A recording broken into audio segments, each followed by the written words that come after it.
If I ask 10 people today where Vancouver housing market is heading, I think most will give the same answer: a crash. After all, interest rates are much higher than they were a few years ago. There are more listings, sales have slowed. On paper, it feels like prices should have been falling much faster. But here's the problem. We have been hearing that prediction for almost 3 years, and yet Vancouver real estate still hasn't crashed. So today I want to answer one simple question. Why not? Not based on the headlines, not based on wishful thinking, but based on what's actually happening on the market today. Because if you misunderstand what's happening today, you could end up waiting for an opportunity that will never come. Why people expect a crash? Let's be fair, there are plenty of reasons why people believe Vancouver real estate should be crashing. Mortgage rates remain much higher than they were during the pandemics. Affordability is one of the biggest challenges for buyers. Condo inventory has increased. Developers are delaying or canceling new projects. And buyers have become more cautious. If you only look at those headlines, you'll probably expect prices to be falling much faster than they are. So why hasn't that happened? The answer isn't interest rates.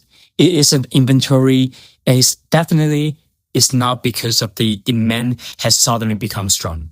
It's something much bigger. Here's the biggest reason. Most homeowners simply don't have to sell. That's the key difference. During the true housing crash, people are forced to sell. They lose their jobs, they face financial hardship, or they can no longer afford their mortgage. Today, those situations certainly exist, but they are nowhere near widespread enough to flood the market with listings. And instead, many homeowners have built significant equity over the years. If they don't receive an offer they like, they simply wait. That's why prices have softened without collapsing. The market hasn't become cheaper. Here's what I think many people are missing. The Vancouver market hasn't necessarily become cheaper. It's becoming more negotiable. And those are two very different things. Think back just a few years ago, buyers were competing against 10 or 20 other offers. Many waived inspections, some even waived financing. Today, the conversation has completely changed. Buyers are negotiating on everything: prices, completion days, repairs, subject clauses, including furniture and appliances, even possession timing. That's a huge shift. If you are only looking at average sales price, you are missing where today's opportunities actually are. And in my opinion, that's one of the biggest changes we have seen over the past few years. What happens next? Now, could prices still fall further? Absolutely. No one knows exactly what the next 12 months will bring. But history teaches us something very important. Housing market usually change direction before most people believe they have. By the time the headline finally say the market is in recovery, many of the best opportunities have already disappeared. That's why waiting for perfect certainty can sometimes become the most expensive decision of all. So what does all this mean?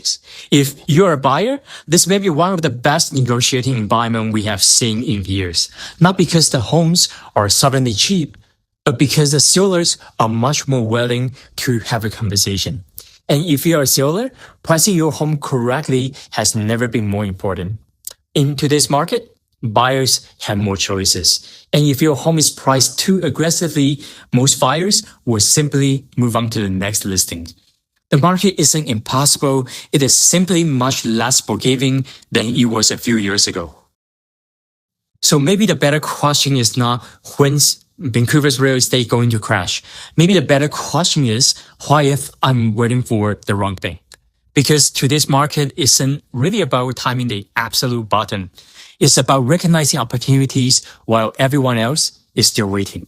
The buyers and sellers who do the best in every market are not the ones who predict the future perfectly.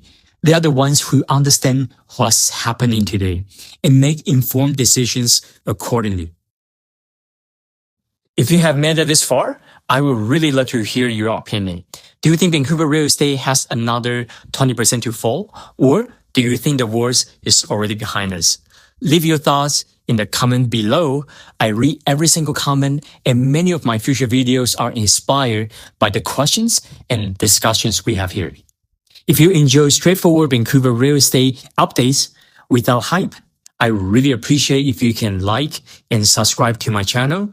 Every week, I break down what's actually happening in Greater Vancouver's housing market so you can make smarter buying, selling, and investing decisions.